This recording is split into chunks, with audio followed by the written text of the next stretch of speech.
Manila, Philippines, AP.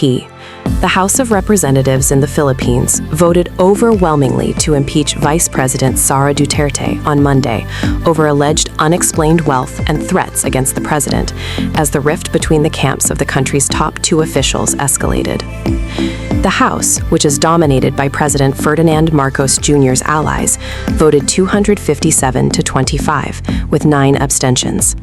The 2 impeachment complaints against Duterte, which will now be elevated to the Senate for a trial, mark an initial setback to her plan to seek the presidency in 2028.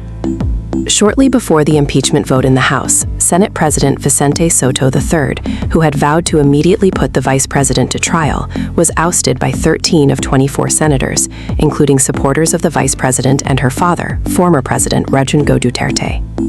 It's not immediately clear how the vice president's impending impeachment trial would be affected by the Senate leadership change, but Sotto told reporters that he and his allies would insist that the proceedings against the vice president should be immediately taken up once submitted. A standoff in the Senate.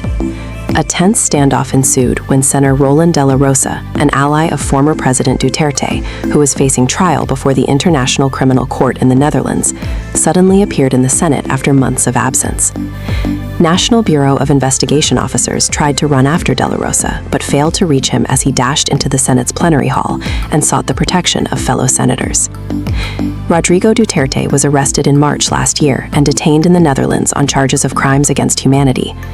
The charges are in connection with deadly anti-drugs crackdowns he ordered while he was in office. De la Rosa once served as the national police chief under Duterte and was the first to enforce the bloody campaign against illegal drugs that left thousands of mostly petty suspects dead.